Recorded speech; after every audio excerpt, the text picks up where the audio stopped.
In today's chess video, we are going to look at some amazing chess opening tricks and traps in the center game. We start with the king's pawn opening, e4, e5, followed by d4, which is called the center game. The most common reply from black is to take this pawn, which is the accepted line. From here, an aggressive move could be c3, which is the Danish gambit, but we are not covering that in this video. If you'd like to see a video on the Danish gambit, then let me know in this poll above. Now back to our game. As white, we play queen takes on d4 and black attacks the queen with the knight as expected. From here, we are going to look at 4 different traps one by one. But along with these traps, I also want you to understand the tactical ideas that we'll use here, because these tactics can be easily applied to similar positions in your other games as well. Let's start with the first trap, setting it up with queen to a4. Here black goes for queen e7, attacking this central pawn. Then knight c3, defending the pawn. Black goes for knight f6, putting additional pressure on the center. Then we go for bishop g5, pinning this knight to the queen. Now black goes for pawn to d5, adding a third attacker on this pawn. Keep in mind, black can play these 3 moves in any order, but his main idea is to attack the center, so ultimately you will reach this same position only. Now in this position, we will completely ignore this pawn and instead castle on the queen side, inviting black to capture this pawn. Black takes and we take back with our knight. Now if black tries to be greedy and takes our knight, then he's gone. Let me show you how. He can't take with the knight because of this pin, so he takes with the queen. And now you might think that we have gifted our knight for free, but we actually have a brilliant tactical idea here. Can you find it? Yes, it's rook to d8 check. He can't take with this knight because it is pinned to the king, and if he takes with the king, then we can simply gobble up his queen. He won't be able to take back with the knight because now this knight is pinned to the king.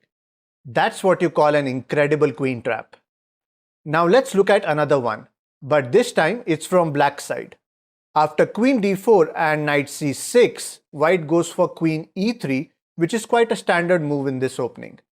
Then we go for knight f6 and white plays bishop c4, attacking this weak f7 square. After this, we'll go for knight to e5, attacking this bishop. The bishop drops back to b3, keeping it on this diagonal. Now we will go for bishop b4 check. If white blocks with the bishop, then we have an equal position. But most often you will see pawn c3 attacking the bishop. This is where we can unleash a deadly trap with bishop c5 hitting the queen. Now if the queen takes, then we have knight d3 forking the king and queen. Therefore, taking the bishop is not a good idea. He has to move his queen, and g3 looks quite natural since it attacks this g7 pawn. But then we have another tactical idea. Can you find it? It's the stunning move bishop to f2 check, threatening both the king and queen. If he takes with the queen, then knight d3 again is forking the king and queen. And after bishop takes, if the king captures on f2, then we have the other knight joining in the action with knight takes e4 check, which again wins the queen.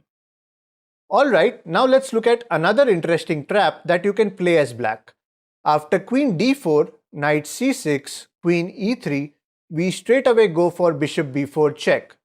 White blocks with the pawn, so we have to retreat our bishop.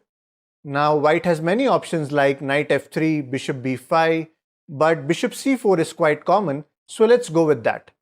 In the center game, black is generally reluctant to play knight f6 because of this pawn push. But at this point, we can go for this move because there is a secret little trap here. After knight f6, if white attacks with e5, instead of immediately moving away your knight, just think, is there any way to ignore this threat and counterattack? There is actually a nice little tactic here. Let's see how it works.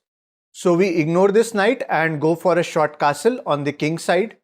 If white falls for this trap and takes our knight, then we have this beautiful move, rook to e8, and this sweetie is gone. White can't move his queen because it is pinned to the king. Therefore, black wins the queen and ends up with a match-winning advantage. Moving on, let's look at an incredible game where white used some interesting tactical ideas to checkmate the black king. But before that, a quick reminder. If you want to enjoy more chess content like puzzles, facts, quotes, etc., you can follow me on Instagram at chesstalkofficial.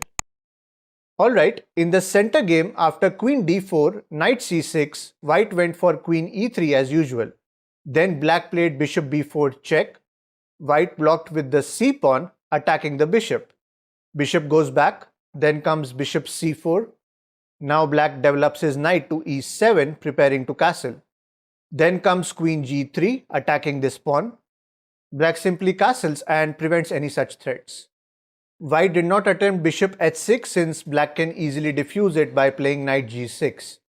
Instead, white goes for h4, trying to control this square first. Sensing a strong attack, black wanted to shift his pieces towards the king side, therefore he went for knight g6. Then came h5 as expected. Black moved his knight to e5, attacking the bishop, and here's where white came up with an absolutely mind-blowing combination. Can you find it? White started with g5, attacking the queen. Now black cannot take the bishop since it is protected by the queen, nor can he push this pawn forward because of this check. Therefore, he has to move his queen to e8. And then comes bishop f6, which is winning on the spot. White is threatening a mate on the next move, so black played g6. White captured on g6, and now if black takes with the pawn, then rook to h8 is a checkmate. Therefore, instead of the pawn, black captured with this knight. But then, white sacrificed his queen by queen g6 check. Black took with the pawn and white finished off the game with this rook to h8 checkmate.